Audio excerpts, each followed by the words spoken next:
Assalamu alaikum wa rahmatullahi wa barakatuhu, brothers and sisters. What's poppin'?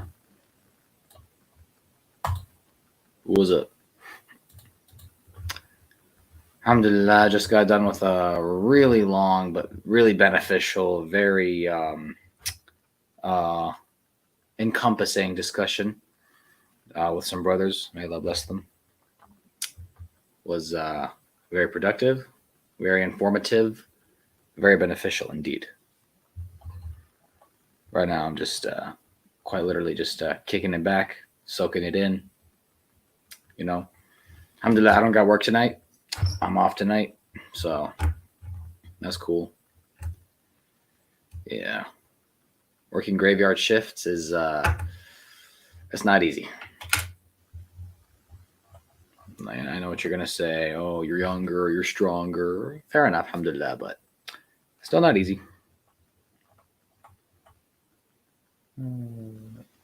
Sorry. Huh. Interesting. I was just reading something. I'm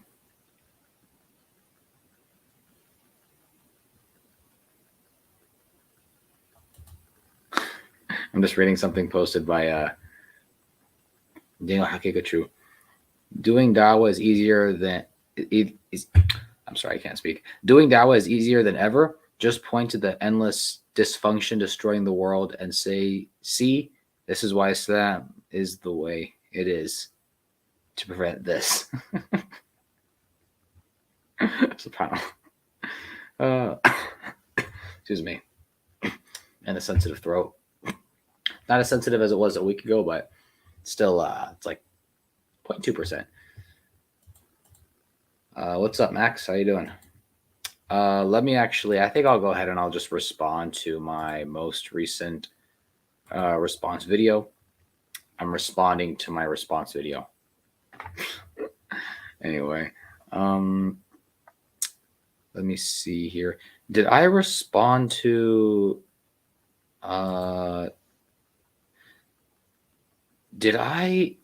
I'm not sure if I did. Did I respond to here? Look, let me. So I made 2 response videos in the last few weeks. I made. Can you please do more answering videos to Apus and Woods? Inshallah. I mean, I'm not. If you have any particular videos you want me to respond to, I can look into it and maybe inshallah. But whatchamacallit. See, I made, so there's a video answering 10 questions. So I made a video answering 10 questions from Muslim, sorry, answering 10 questions from David Wood and Apostate Prophet. I made 2 of those videos. Basically, there were 10 questions, 5 questions, then 5 questions, 2 different videos. I don't know if I responded to the first one. Let me hold up his commercials here. Let me share on my screen.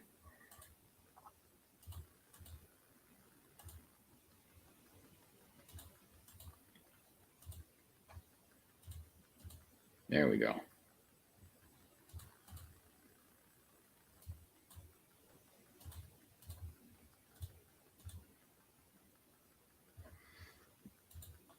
Let me know if I already responded to, if I already did a response, like a Barakallah feek, Max. I appreciate that, man. I don't know if I did an on-stream response to this first video. I know I didn't to the second one, to part 2, but this is part 1. But since I can't remember, we might as well go ahead. Oopsie, wait. Leave it like that. Welcome, peeps. I hope you guys are ready for a double whammy. Today we got David Hammertime Wood and Apus. They have come out and given us 10 impossibly difficult questions for Muslims to answer. Yalla. You notice something, actually, when I started this video, I was actually quite motivated. Like, I was literally like, yo, let's go. We're going to get this, man. We're going to respond to these questions. It's going to be awesome. It's going to be easy stuff. And it was, don't get me wrong. However, my motivation after this video to respond to the next 5 just kind of went, just went down. So if you actually watch the next video, so I mean, we're going to watch this one inshallah, but when you watch the next video, or when you watch basically the part 2 of this, you're going to hear my voice in the very beginning. You might notice I sound a bit less motivated, maybe not less motivated, but just less enthusiastic overall to respond, because the questions just don't get any better. They get worse and worse and worse and worse. So yeah, but anyway, let's continue. But I guess just enjoy the hyped up, hyped up me as we watch this video. Bismillah, let's do it. Are you aware that the Quran refers to disbelievers as worst of creatures? It says that those who disbelieve in Allah, the Jews and Christians, the polytheists, and others, are the worst of creation. Can you believe that Allah hates his own creation so much for refusing to believe in him? And how would you feel if different religions said the same thing about you? What would it feel like if you were referred to as the worst of creatures just because you did not believe in someone else's religion? Very simple. To anyone watching this video who believes that I and all Muslims are the worst of creatures, I have only one message for you. It doesn't matter what you think. It doesn't matter what you think. I mean. So yeah, man, there you go. I mean, it's like, I genuinely don't care what people think of me. Right. I mean, if you think I'm the worst of creatures, okay, we can talk about it. I mean, I'm not like I wouldn't just leave you in that state. Like I would like to talk with you. Maybe we can resolve things. Right. But if you have your heart set that I'm the worst of creatures, I mean, okay, have fun. I can live with that. I don't, if there are other false beliefs who say that I'm wrong or say that I'm stupid or say that I'm this and that, the other, like if an idiot comes and calls you an idiot, does that mean anything? No. If someone with wrong ideas and you can demonstrate logically that they're wrong, and they come and call you wrong and call you silly and call you this, that, the other, okay, and so what, right? So yeah, I just like, is that supposed to be like an appeal to an emotion? An appeal to emotion? It's silly, man. Absolutely silly. It's needless to say that we Muslims don't really care how you feel about what Allah says about you. If you don't like what Allah says about you, then you could always become Muslim.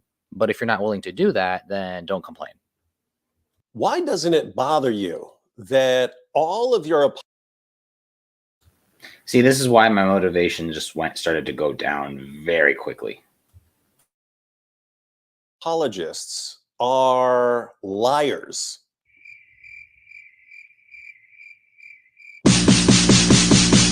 I mean, when that is like quite literally, like I was like it took me so long to recover from that question when I heard that from him, from Hammer Time Wood of all people, right? When I heard that question from him of all people, like I almost lost it. Like I was like, I need to take a walk. I need to think, man. I need to recover. I need to wash that off. I need to gather my thoughts. Cause like, did I just hear that? Did I seriously just hear this guy of all people ask that question? Yeah. they tell you things like the Quran has been perfectly preserved and the Quran has all these scientific miracles and so on, these are indisputably lies. And we catch them lying over and over and over again, and it never seems to bother their followers. So why is that? Oh boy, there are just so many different things I can say to that, but it just feels too easy and too childish that I'm just going to make this simple challenge to Hammer Time, Apus, or any other Christian apologist. Notice I included Apus in the list of Christian apologists. I mean, he hasn't proven it yet, but when you hear some of the questions he's going to ask, the loaded questions he's about to ask in this video and in the next video, you'll clearly see why I refer to him as a Christian apologist, a closet Christian apologist. I mean, if you want to be more specific. Find me a single verse that was forged and added into the Quran after the life of the Prophet Muhammad, peace be upon him. Then ask me to find a verse that was forged and added into the New Testament. You will never put that challenge to me. Or maybe you will. I don't know. We'll just have to wait and see. Yeah, so I mean, that's obviously a challenge that I would love if David or any Christian apologist would take up. Find me a single verse in the Quran that find me a single verse in the Mus'haf that we read today that was previously not there before. Like it was added in. Like, oh look, this verse you see in Surah, I don't know, Surah Al-Ma'idah, verse 45, I don't know, is here in the Mus'haf. But if we go and if we look at X, Y, and Z, we see this verse wasn't there. This verse was added in this century or that century or whatever. I would love to see that, but of course, doesn't exist, right? Of course, we can do that multiple times for the New Testament. So, and that's just the stuff we know of. That's not even the stuff that we don't. I mean, God knows what we don't know about, right? But forget that. Just focus on what we know. That's based on what we know. There's a long list of there's a significant list of things we can do or verses we can go and look at in the New Testament that match that description. I'm not aware of any in the Quran. That's why I put out the challenge because, maybe I missed it. But anyway, let's continue. Why does the Quran contain stories that are taken from different cultures, from folk myths, or from different religions, such as, for example, Dhul Qarnayn, a character found in the Quran that corresponds to Alexander the Great and legends that people told about him?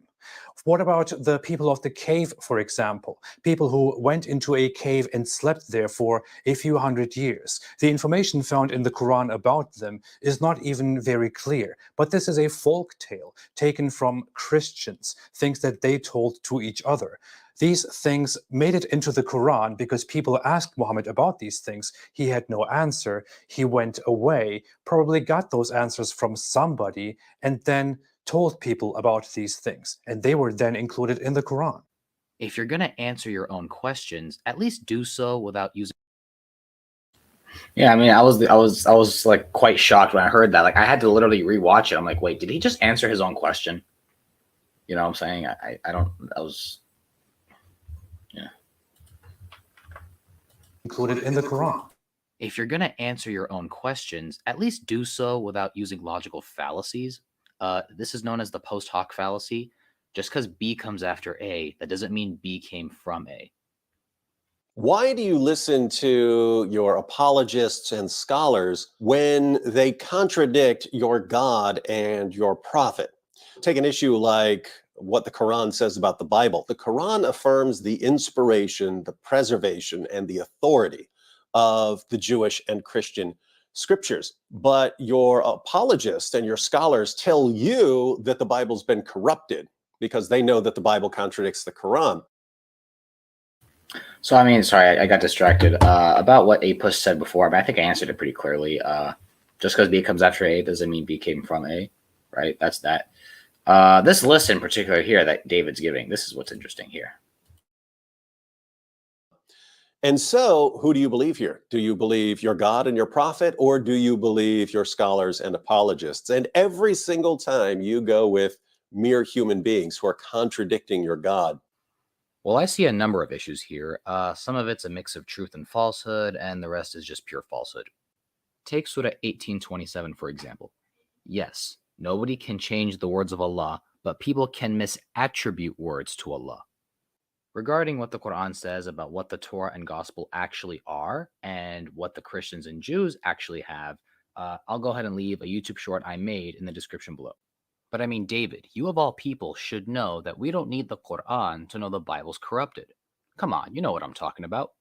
It also states that true Christians can drink poison, Mark chapter 16, and not be harmed.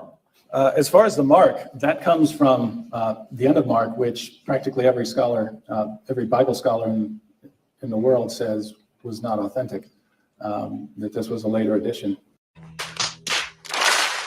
Do you know? Okay, so I mean, you want to use the Quran to try to prove the Bible's preserved. Number one, we've refuted that many times. Number two, it's almost as if as if Muslims have like this conspiracy theory that the Bible's corrupted, that the Bible has interpolation, that the Bible has forgeries, as if Like this is something Muslims just made up recently. Really? Really? So I mean, there you go. That's the the guy admits it himself, and even if he didn't admit it in that video, I know for a fact him and all his buddies, his anti-Islam buddies on YouTube, all of them are well aware of the verses added into the New Testament. This is not even controversial. This is not controversial at all. To deny this would be like you know what I'm saying? This is absolute. Yeah, this is set in stone. Who Yahweh is? Who is Yahweh? Is Yahweh Allah? Is Allah Yahweh? Do you have any idea about this name?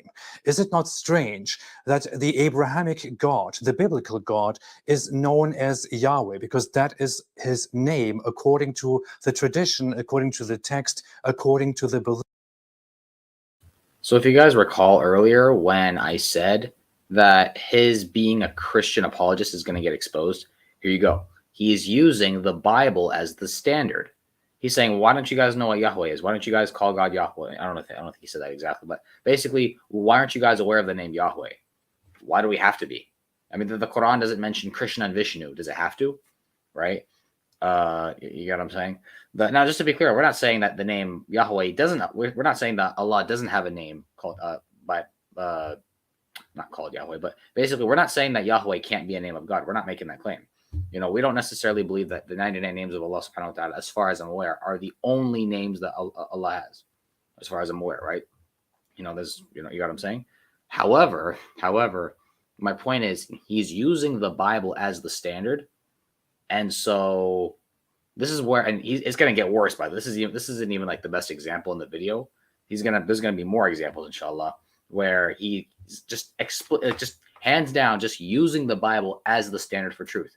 Well, Bible says this, Islam says that, therefore Islam is false. I mean, you can't. You gotta have I normally ask this question to Christians, but why do you take what the New Testament says as a reliable source, or why do you take the New Testament as a reliable source of information? So,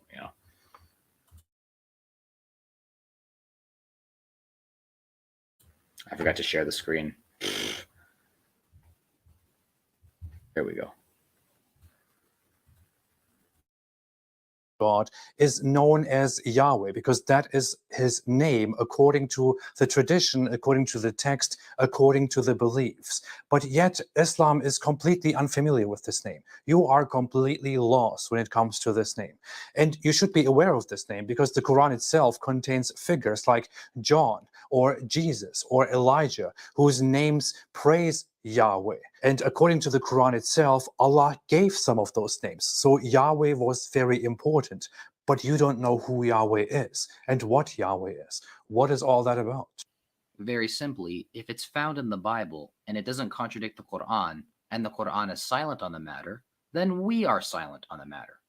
Regardless, be sure to look out for part 2, where I answer the next 5 questions on this list.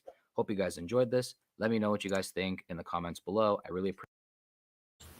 So yeah, there you go. I mean, it's quite simple. The what do you call it? Like I said, he's using the Bible as a standard. Why is he using the Bible as a standard? Right now, to be fair, it's not a terrible question to ask if you were just simply to ask, well, hold on, is Yahweh one of the names of Allah? That's a decent question. I get that, But then to ask, well, why are Muslims not aware of Yahweh? Well, why do we have to use the name Yahweh? Right? Sure, some of the names of the prophets might be rooted from phrases that mix towards Yahweh. However, that in and of itself, that doesn't necessitate that we have to use the word, right? As I said, the Quran neither confirms nor denies that this is the name of Allah subhanahu wa ta'ala. So there you go. Sorry, my mom's calling my sisters.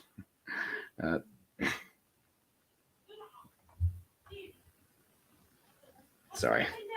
Oh my God, I think my sister was bad. Subhanallah. Hey, Wa alaikum assalam, Sister Tofu. How are you? Good to see you on here. Alhamdulillah.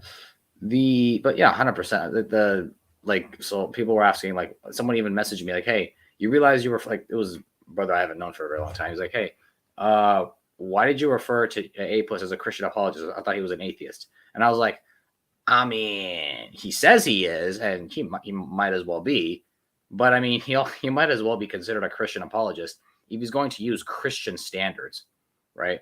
If I'm gonna use, you know, let's say as a Muslim, I was to use the Hindu scripture as the criteria for truth. You look at me like, okay, I mean, you're a Muslim, but why would you use a scripture that you reject as the criterion, as the criteria for truth, right? Who made the Bible? Who decided the Bible was the criteria for truth to judge the measuring stick? You could say where does that come from? You know, it's nothing but just what's been accepted by a large number, by the majority of people or a lot of people. So what? I don't care. Let me see here. But yeah, let me. I guess I could put out this link if anyone wants to join. Anyone wants to, feel free to join the stream. Say what's up. Link is in the live chat. Like I said, I had a really long conversation just now with some brothers, some very good brothers, with a brother Wissam.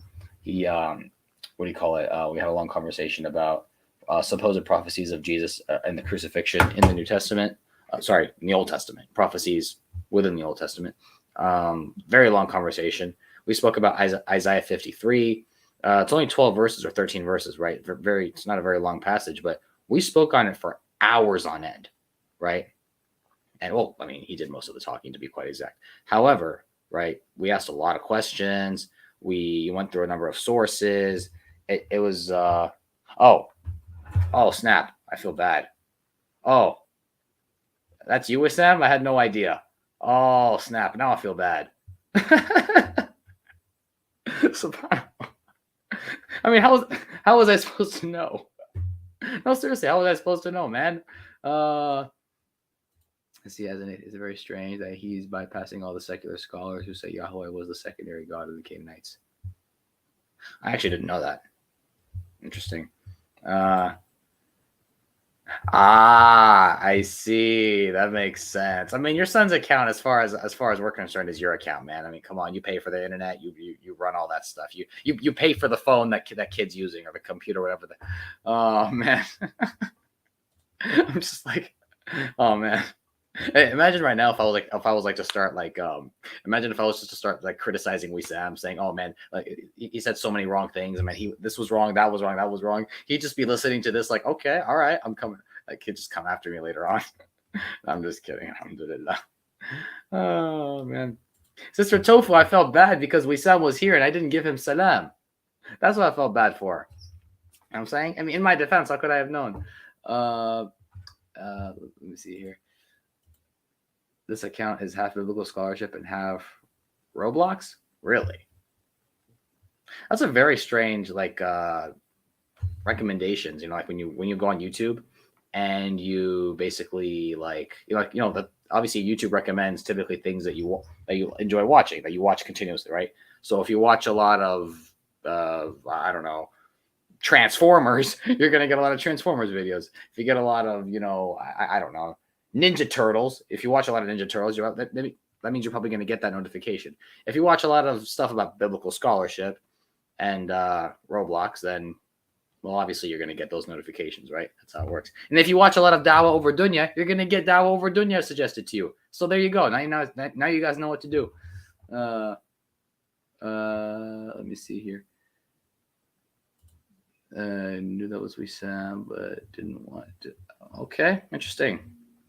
Do I know you Illuminated One? I have a guess of who you are, but it's a long shot.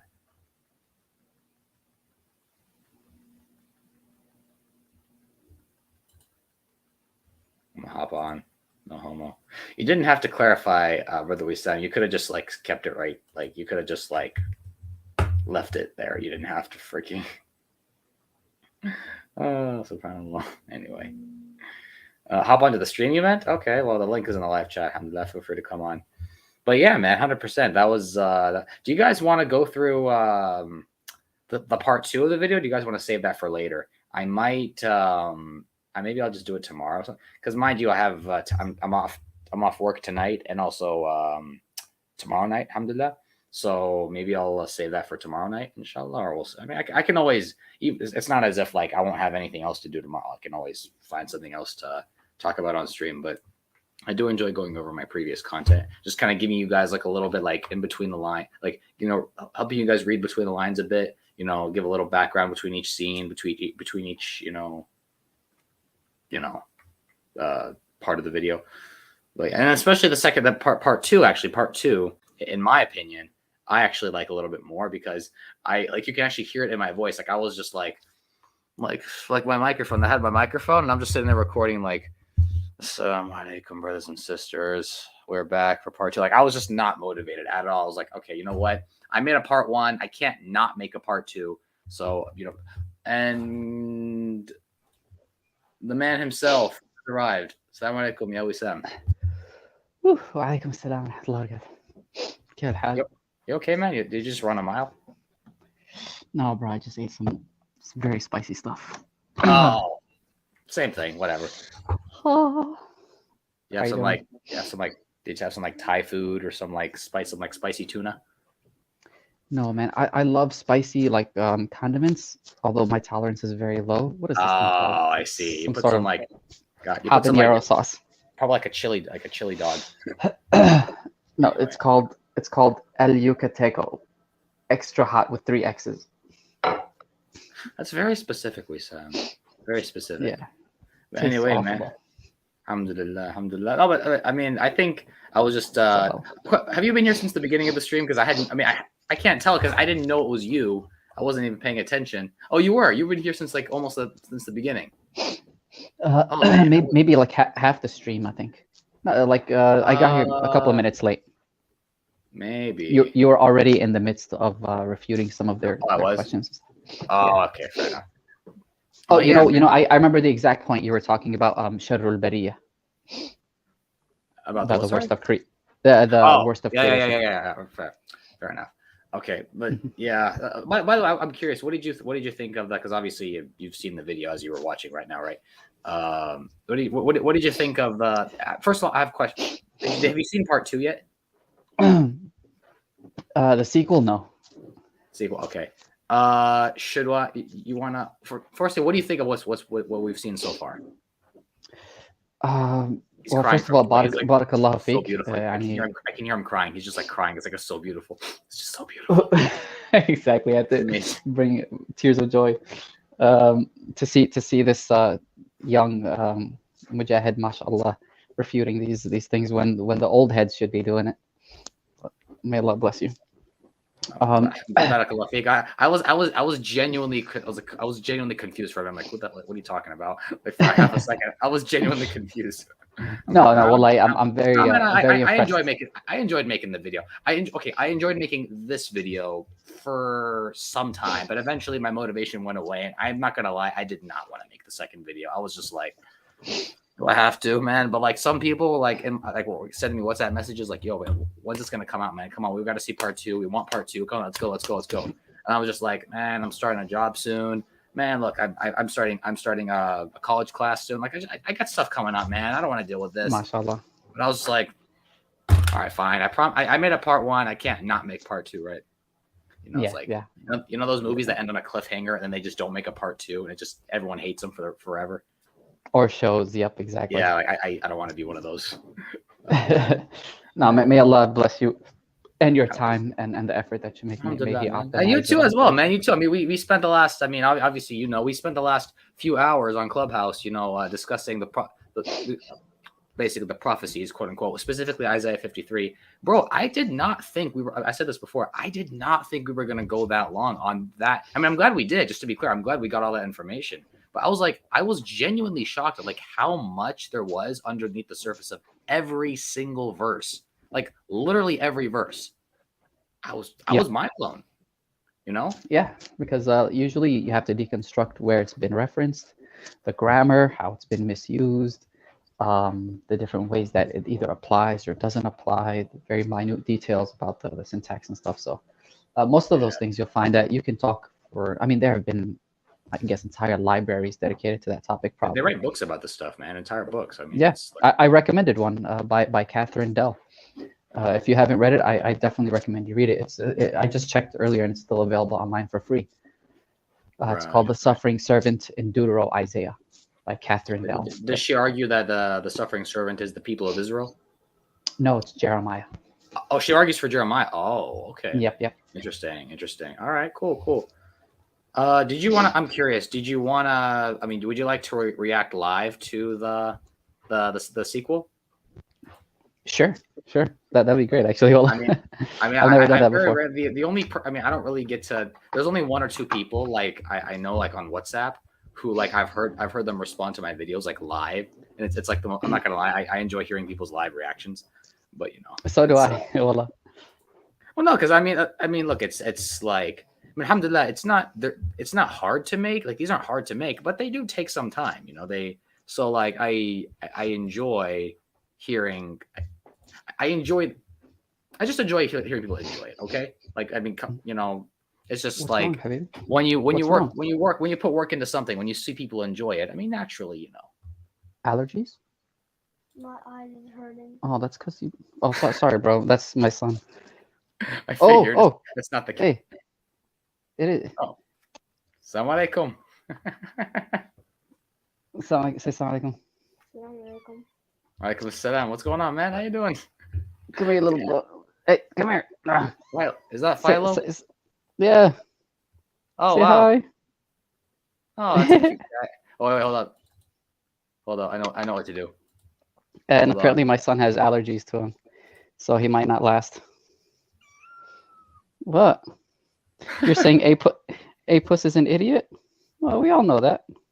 Look at that cat, man. Isn't that the cutest cat ever? Is- Okay, alhamdulillah. Anyway, let's oh, you know what? I'll tell you what. I mean, you should have your son react to this live stream. But let's just let him laugh at Apus. See how terrible his arguments are. Or not. I'm not sure. Or not. I mean, this is his YouTube account, right? You said it's his YouTube account. So I mean, True, there you go. true. So Yeah, but I think most of it will go over his head. He's no, you don't have to ask him now, but be sure make sure his account is subscribed to Dawa Over Dunya. Otherwise, It is. It definitely is. I got Better the be. notification as soon as you scheduled it for live streaming. I see. Alhamdulillah. like he's scrolling through his phone. Like, Dad, who the hell is this? Oh man, wallah, it's so beautiful when I see him commenting on random videos like MashaAllah. Oh, I hope Allah takes me to Jannah. And like just on like nasheed videos and stuff. And then sometimes he's like reacting to memes and all that stuff. I see. Alhamdulillah, Yeah. that's amazing. Let me He go taught ahead he taught me how to react, like to be really surprised at something, or like I gotta go sheesh. I gotta do that. Oh, okay. He taught you how to be like a 21st century slang, that kind of thing. Yeah, he talks in memes basically. Okay, well there you go, man. That's that generation. Are we the same generation? I think so. I mean, how old? I don't know how old he is, but anyway. He's 10. Okay, I'm 20. There you go. He's the age of Same thing. one of my siblings. So there you go. Let me go ahead and play this video. Let's go. Quite the opposite. I just want to point something out. I want you guys. I don't know if you saw the beginning of the previous video. I want you to pay close attention to my tone of voice. How different it is. Just listen. Assalamu alaikum. What up, peeps? We are back with part 2 of answering 10 questions from David Hammertime Wood and Apus. I was hoping the questions would get better and better, or at least more and more intelligent and intellectual as they went on, but quite the opposite took place. Let's just take a look. Why does your religion claim to respect Jesus when it actually insults Jesus? I mean, you think, oh, well, we're calling him a prophet, so we're respecting him. But if you look at what you actually claim about Jesus, he turns out to be the most epic failure in the history of the prophets. I mean, he came, he won all these followers who converted to Islam, and then everything fell apart because he did such a horrible job. Everything is corrupted. He couldn't win a single lasting convert. And that's what you really teach about Jesus. And so you claim to be respecting him, and yet as soon as we dig beneath the surface, we find all kinds of blasphemy. Not quite sure where this criteria came from that we judge a prophet of God based upon the number of followers they end up with. Noah, peace be upon him, had only a handful of followers after 9 centuries of preaching. We Muslims would never consider Noah a failure. Jesus the Christ successfully fulfilled his role in delivering the gospel to the people of Israel. I mean, you'd probably think that celebrating the humiliation, torture, and murder of Christ would be insulting to Christ. But of course, I don't have the Holy Spirit, so what do I know? Let me tell you something there, man. That scene, by the way, Wissam, I mean, be honest. Have you seen The Passion of the Christ? No. Neither have I. I don't intend to. Especially We're not allowed. We're not allowed, actually. okay, fine, fair, fine. But here's the thing. I went out of my way because I knew of the movie and I knew I depicted the crucifixion. I went out of my way to find that scene from The Passion of the Christ. I mean, it's a very well-known scene. And dude, like I'm still Oh, that was from The Passion of the Christ? Yeah, it was. And so notice I meticulously went through and found scenes from the crucifixion that didn't show his face, right? Because obviously they were showing his face. Dude, I was so freaking like I literally felt sick, bro. I went to the restroom and I actually like I couldn't throw up or anything, but like you just like I genuinely felt like nauseous after seeing that depiction, bro. Like that was so like I was like there were so many things going through my mind when I saw that scene. Because mind you, I had to watch most of it, not the movie, just that scene to find those clips.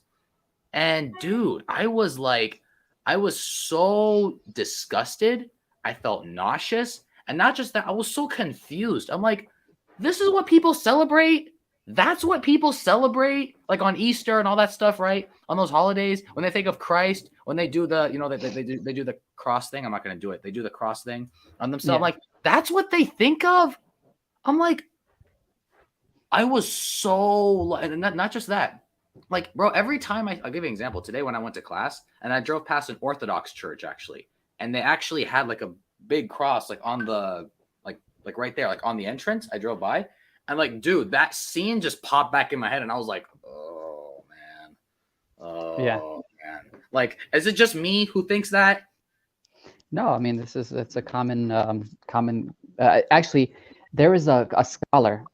His name is Michael Bird. He actually debated Bart Ehrman a long time ago, and he's on Twitter. He's very active on Twitter, and he was getting into a back and forth with James White, and so apparently he's like pro-abortion, and he thinks that wearing the cross is absolute blasphemy, and so he posted a meme of somebody wearing like a necklace with a guillotine on it, and it said what Christians would be wearing if Jesus was decapitated. And it just got me thinking. I'm like, yeah, you're absolutely right. Like you're literally commemorating his death. And not only that, they'll be wearing like a rifle or a gun if Jesus, God forbid, was shot. Exactly, or something similar. And aside from various like problems with that narrative, so like the clip that you showed, it was broad daylight. So I guess they're opting for the. I'm not even thinking about that. Like I wasn't even thinking about like how there's so many things wrong with the narrative. I wasn't even thinking of that. I couldn't even get that far. I was like I was too busy like bro, the amount of blood, the amount like the brutality. There's so much detail they emphasize. Literally, they didn't leave out anything. The only thing the only thing I genuinely think they left out maybe was instead of having a completely butt naked person on the cross, they had something around his privates. That's the only thing. That's like the only thing. Everything else, bro, in terms of what a crucifixion would be, like what a crucifixion looks like, everything, bro. Every nail, every freaking like you can see every cut, every bruise, every gash on his body. You can see like I don't know what was wrapped around his head, but it looked like what I would like barbed wire or something similar to that, right? That's the crown of thorns or whatever. Okay, yeah, fair. Okay, yeah. Like I'm just like, dude, like I am so like I just didn't know what to think. I was beyond disgusted, beyond like petrified. Like my mom even came in while I was watching that, and I clicked away, and she actually was like, "Wait, what were you just watching?" And I was like, "Mom, you don't want to know. Like, you don't want to know." And she gave me that look, like, "What do you mean?" And I'm like, "Mom, trust me, you don't want to know." And she's like, "Okay, I'll take your word for it. I'm serious. I'm serious, bro." Like, because she saw the look on my face, I was just like, I was lost for words, man. I don't know, and that very rarely happens to me, bro. Like, I've always loved, like, I used to always watch like The Walking Dead and stuff like that growing up, literally since like middle school, right? I was watching things like The Walking Dead and other things like that, so I was used to, like, I'm not like a stranger. It's power. It's a very powerful, like, gruesome depiction, honestly. And to tell you the truth, the Passion of the Christ might be responsible for like converting more Christians than the actual Bible. Just because it has all that But pathos. how though? That's what I'm so confused. I'm like, that's the way they spin it. The way they spin is like, but look, that's how look what Jesus did for you. I would use that scene, like,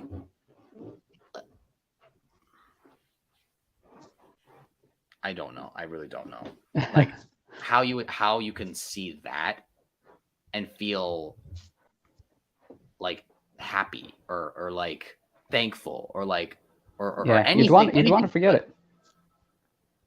Yeah, you'd want to forget it, but yeah. I was like, and they made a movie about this. I'm like, you went out of your way to depict that, like that. Like, look, I'm not a Christian, of course, but if I was a Christian, I'd be like, dude, that's the last thing I'm gonna show. That's gonna freak people out. That's gonna creep them out. That's gonna be like, yeah. But what else? What else are they gonna show, bro? It's like less than a year of a historical ministry. What are they gonna show? Like on the Temple Mount, talking for 2 hours? You know, it's not. I mean, that's not really a ticket mover. PG-14.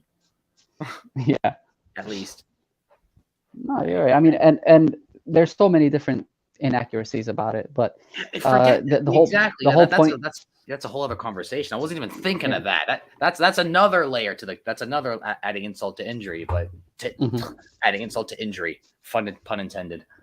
Yeah, no, but the actual, I could never bring myself to watch it, of course, and that's really because of our reverence for Isa alayhi salam, how much we love him. We'd never want to depict him in that state, you know. And the funny thing is, I thought of this idea. I'm like, wait, hold on a second. You literally celebrate his crucifixion. Like, I thought of this before seeing the scene, and so, but then when I wanted to prove the point, I went and looked for the scene, and like after I saw that, I was like, oh my god, man! Like, I feel like I just proved the point to myself even more. You know what I'm saying? I'm like, dude, this is like literally. Imagine, look, bro. Imagine if someone was to make a movie about someone you loved or someone you cared about, depicting their death like this. Even if it really happened, happened, how would you feel if someone was to show this level of detail of your best friend or someone you care about's murder? You know, dude, what it reminds me of? It reminds me of Shia.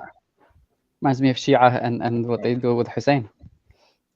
Okay, fair enough. That's a good point. But anyway, that's a whole other can of worms. But anyway, just so you guys know, like, but the reason why I'm going through this, guys, is I just want to emphasize like what I went through to get those. Because mind you, I had to watch it back and forth a couple of times to like pick out the like those scenes where like they're showing what it's very clear what's going on, but at the same time they're not showing his face. It was hard to find those.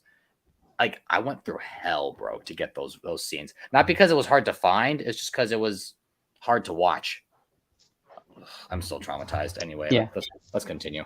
Yeah. Anyway, so I mean, kids and all people who love Christ, don't watch Passion of the Christ.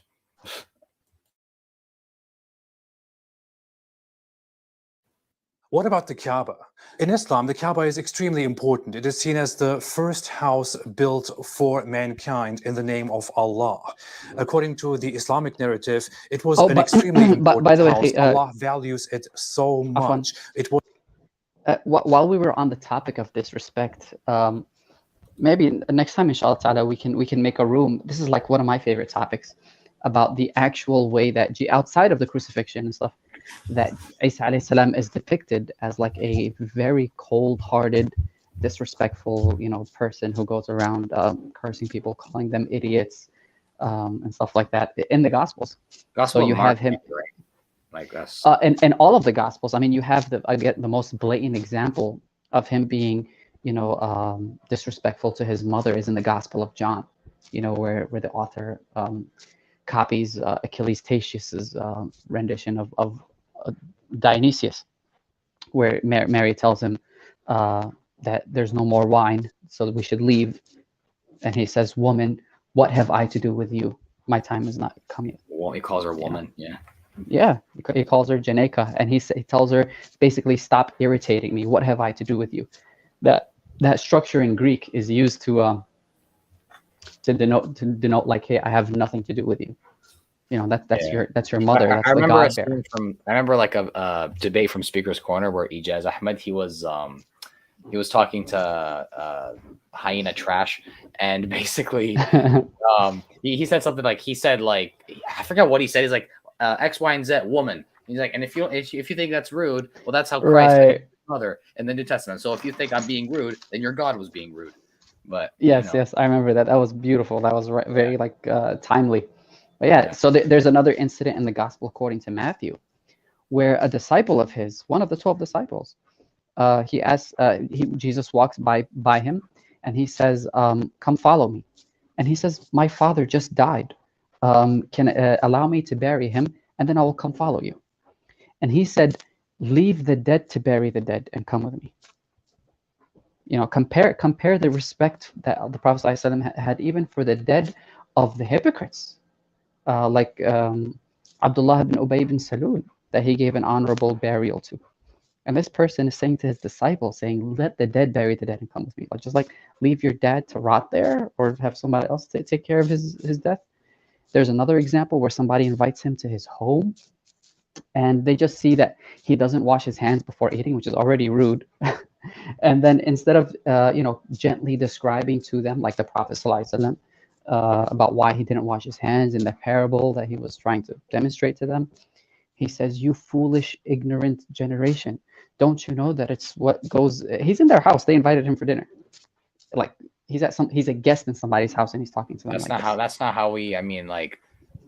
We Arabs, you go to someone's house, you talk like that, man. I mean, you're getting the slipper. Right. To his disciples, you mentioned earlier, to his disciples, he described the same parable to them in the Gospel according to Mark, which is like the most anti-disciple gospel. And they don't understand because they're a bunch of fishermen. They're not really educated. No one's really come up to them and tried to explain a parable before. So it's very new to them. And instead of like considering their contexts and their mental capacities, he says, "You idiots." He calls them you of little intelligence. How long must I tarry with you? You know, in multiple cases, he gets mad at a leper for just wanting to be healed. He gets mad at the poor multitudes who want to be healed. What about the woman, the Jewish woman who came and asked for to heal her daughter? Of course, the Canaanite or the Syrophoenician woman, where he calls her a dog. The children to the dogs. Exactly. So I mean, that's the height of disrespect. You have him being completely disrespectful to his mother. You have him being a xenophobe or a racist, God forbid. You have him belittling people's intelligence, being misbehaving in people's houses, not allowing people to bury their dead. So many cases you can go throughout, in the Gospels where he's not a perfect example of what a human being is supposed to be. And the Quran, it's completely different. He says, and God has made me blessed wherever I may be, and has enjoined upon me righteousness and goodness to my mother. وَأَوْصَانِي وَبَرًّا بِوَالِدَتِي وَلَمْ يَجْعَلْنِي جَبَّارًا شَقِيًّا.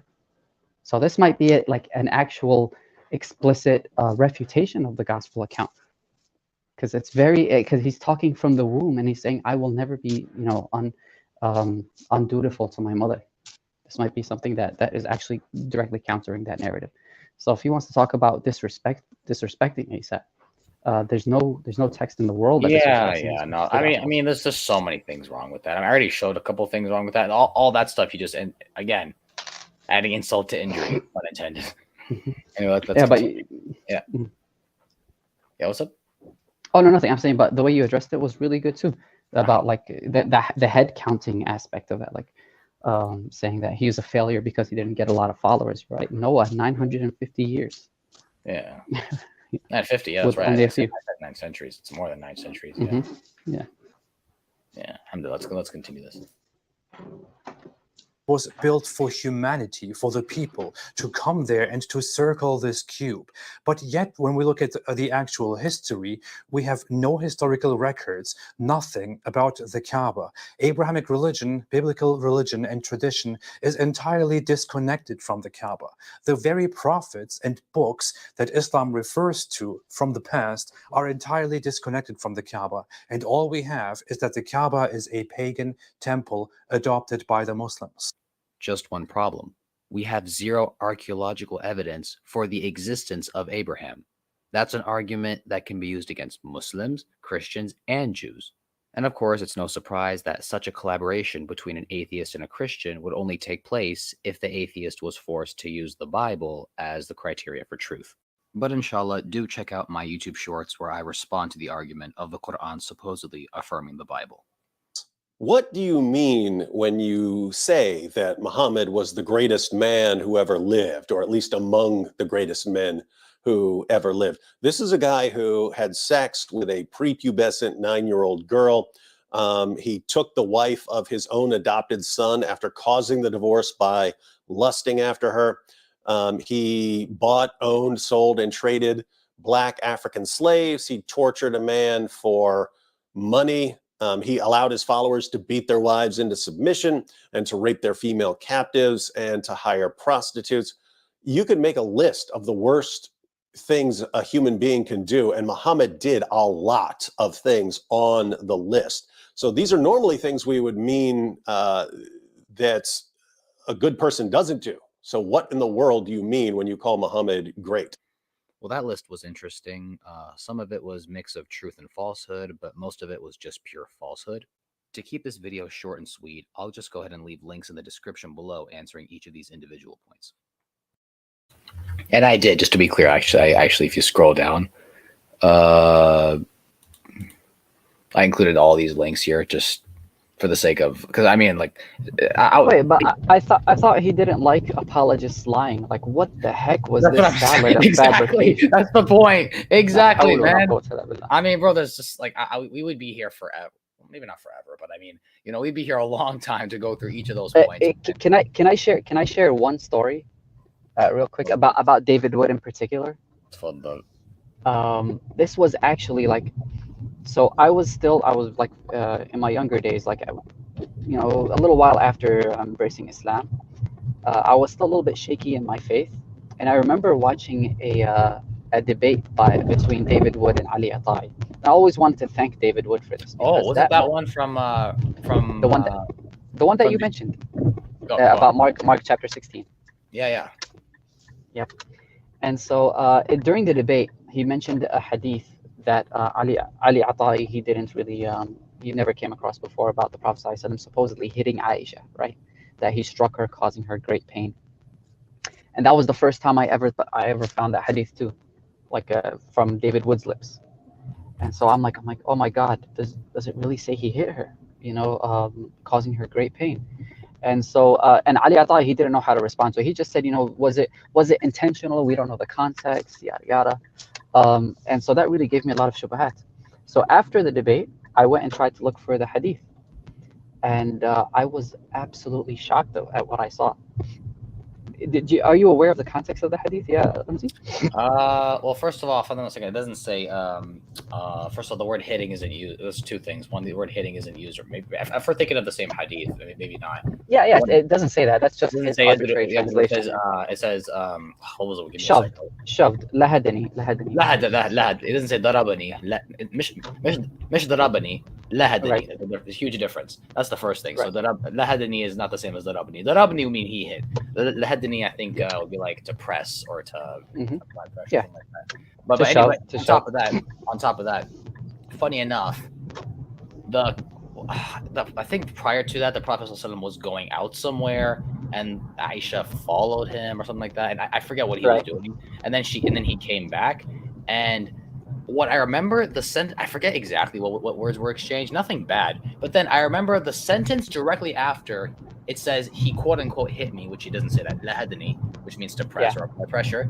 He says, "Are you worried that Allah's messenger would treat you unjustly?" Right? Exactly. Right. So I'm like, So you think that? So I mean, forget the fact that the word forget the fact that the word isn't hit. Forget that. Just even like, let's say you found some faulty translation, because obviously David Wood doesn't know a lick of Arabic. Let's say, and my Arabic isn't that great either. But what do you call it? Like let's say you had a faulty translation that said hit or strike or beat up or something crazy, right? And then you read directly after it says, "Are you afraid Allah's messenger will treat you unjustly?" Be like, No, even that's a bad translation. Even that's a bad translation. no, fine, of what he fair said enough. after. But like, I mean, like, what? But like, even with that faulty translation, you can still be like, something's going on here, man. I'm missing something here because it looks he just hit her supposedly, and now he's saying, but I would never treat you unjustly. Exactly. So the whole hadith is the Prophet ﷺ got up one time while they were in bed sleeping, Yeah. and Aisha feared that he might be going to one of his other wives, even though it was her turn, so to speak. And she follows him and follows him and follows him, and she comes to the point where he stopped, and she just hears him making dua, and she looks up, is like, oh, we're at the masjid, and he's praying. He starts praying over and over again and making and supplicating to Allah until he would cry, and his beard would become so this is like a violent person, right? He's praying to God so much that he's crying. And so she figures out what he's doing, and she becomes remorseful. She turns around and runs away. And the Prophet, she runs so fast that when the Prophet turns around, he sees the dust that she kicked up from her feet. So this is like that's how fast she was going. And then he follows her until they get back to the house, and to her room. And he tells her, Ya Aisha, anti tilka sawad alladhi ra'aytu. Were you that black thing that I saw like moving in front of me? That shadow. She said yes. Yeah, this shadow, because she was wearing her abaya basically. So Yeah. And so she says yes, that was me. And she explained to him. And so he shoved her, which is a custom of his to do. He does it to Ubay ibn Ka'b. He does it to people on the front lines to put them in place. And he's so strong that he hurt her or a little bit, Caused her some pain. Yeah, caused me some pain. So it's not strike, like you said. It's not strike. I mean, my mom causes me pain when she pinches my cheeks. Yeah, bro. I mean, I'm a married man, bro. And sometimes when you play around with your wife, sometimes you do things accidentally that hurt her. But it's like in the spirit of romanticism. Easy, or man. Just like, this is live. Yeah, we're live. Yeah. No, like for example, if I play a prank on her or something, she'll hit me in my arm and say whatever. Yeah.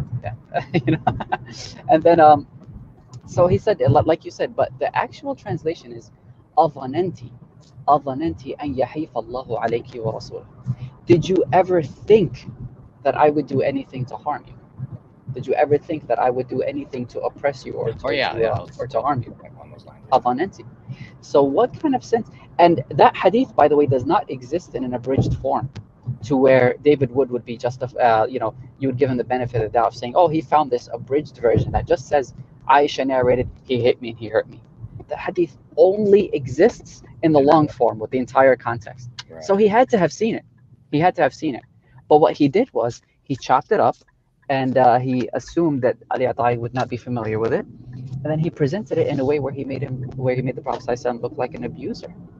And after that instant, funny enough, there's also a video where Nabil Qureshi does the same thing. But they're peas in a pod. 100%. That's his sensei. But after that instant, ya akhi, wallahi, my faith was so dang solid. Alhamdulillah. Because of David Wood. I'm like, anytime they come with a shubuha. Were you at that debate? No, this was way before. I was at the one with him and Sami Zaatari, which I can share a story about that as well. I see. So he actually so after that, I'm like, anytime they bring a shubha, this is how low they have to get to where they're being absolutely have to deceptive. Then alhamdulillah, the deen has nothing in it truly that can be attacked.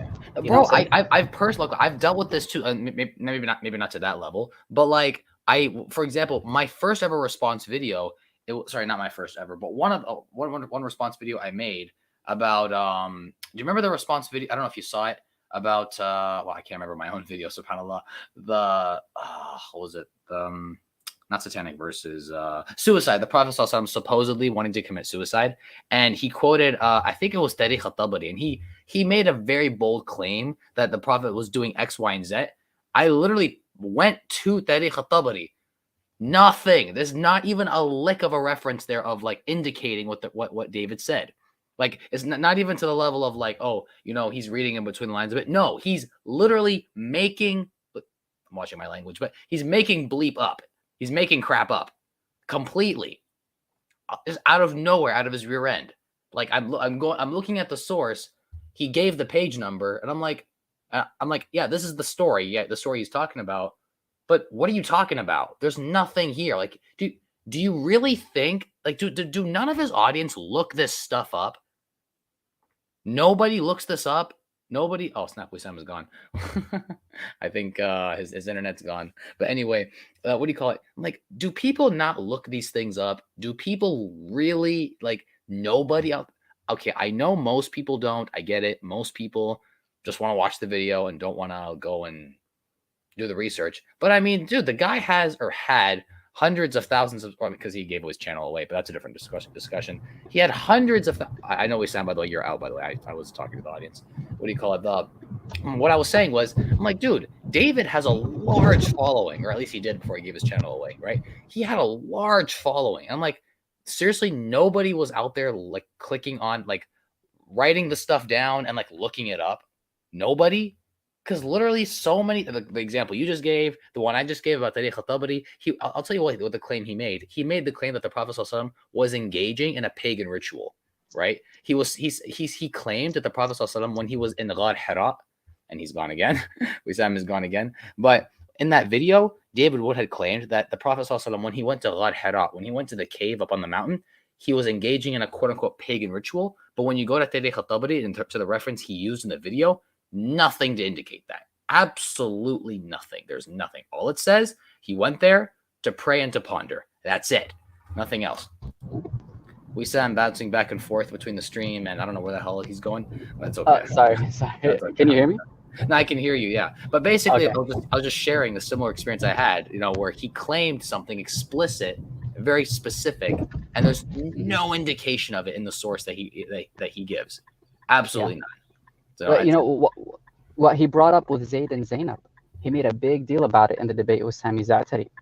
And he used the fabricated narration, of course, in Tariq al-Tabari. Was it the one about when the Prophet supposedly saw her undressed or something like that? Supposedly saw her dressed scantily, not undressed. Yeah. Okay. Whatever. Yeah. He thinks it's David and Bathsheba, but whatever.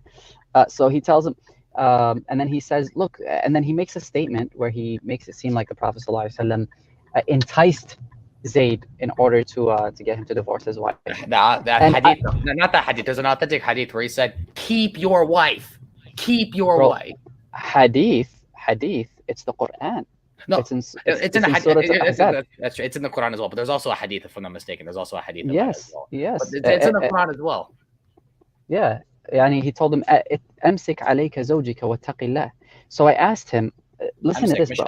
Amsik. Yeah, amsik alayka zawjika wattaqi Allah. I asked him, hey, how come you never mentioned this part of the narration that the Prophet ﷺ told him to keep your wife and don't divorce her? Why would he? And you know what he said? What did he say? He said, I've never come across it. I said, I've never come across it. I'm like, it's the Quranic passage. And he's like, really? He looked it up. He's like, oh, maybe I'll keep this in mind for the next time. he never looked at the Quran. Unbelievable. Ajib. And he does this time and time again, bro. Time and time again. And the most blatant thing, uqsim billah, at another debate at Henry Ford Community College. It's actually uploaded.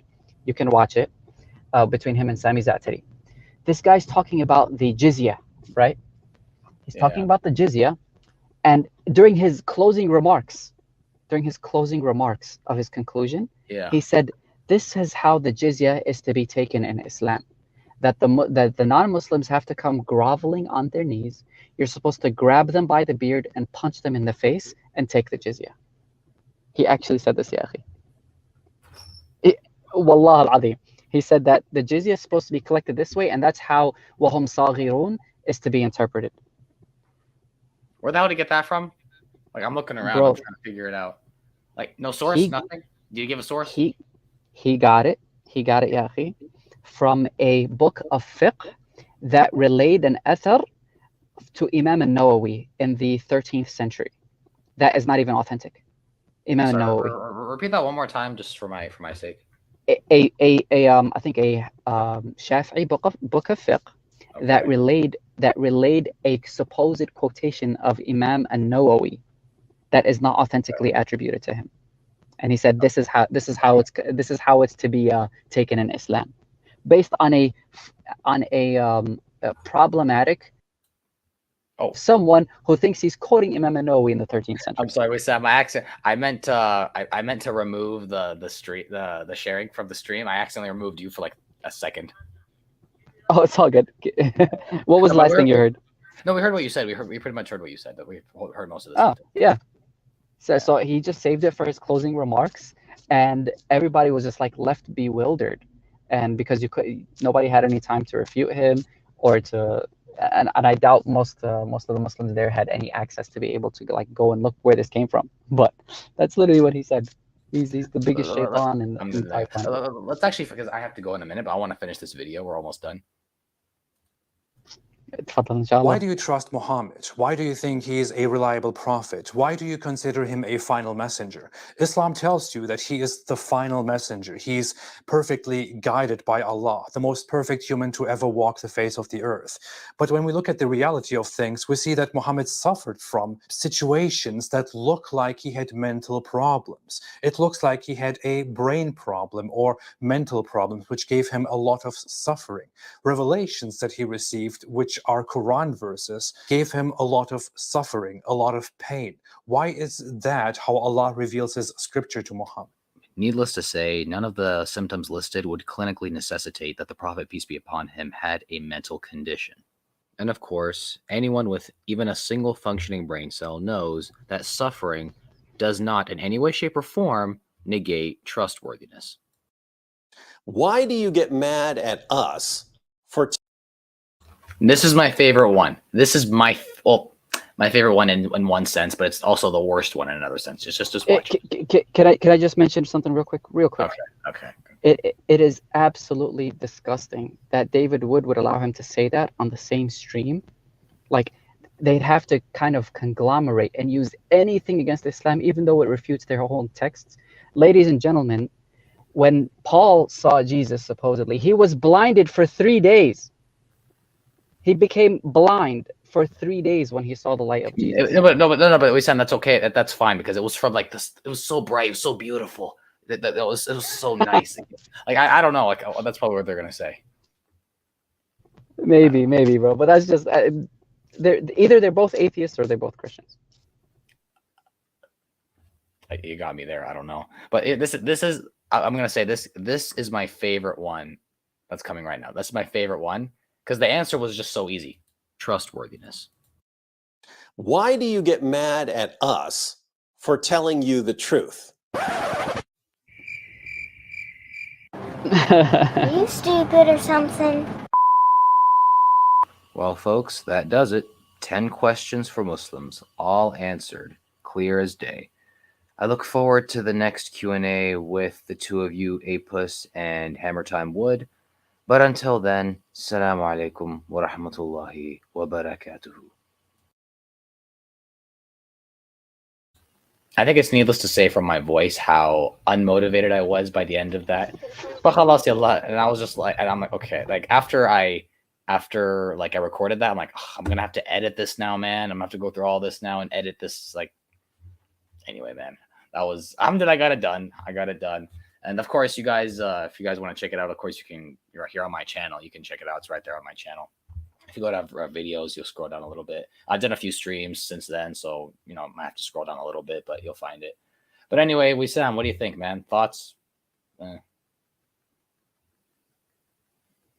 I think you're muted, Wissam. You're muted. You are muted, Wissam.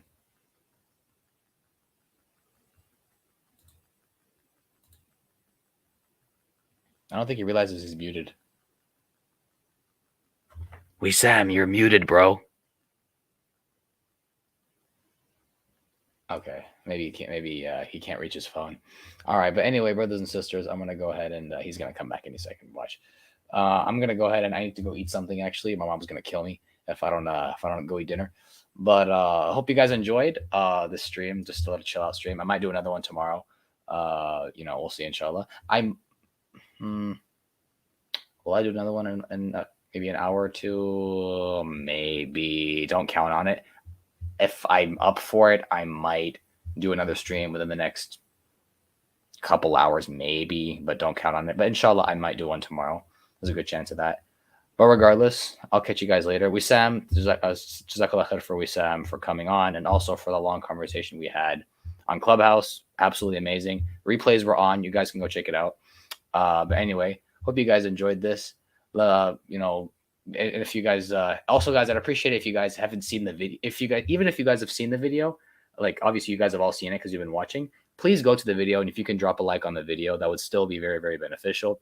Also leave a nice comment, leave any suggestions you have, or any the thoughts you guys have on any of the particular points. I love reading your guys' comments, guys. I read every single one. I read every single live chat. I read every single comment. I appreciate every single one. Anyway, won't drag it on any longer. Assalamu alaikum wa rahmatullahi wa barakatuh.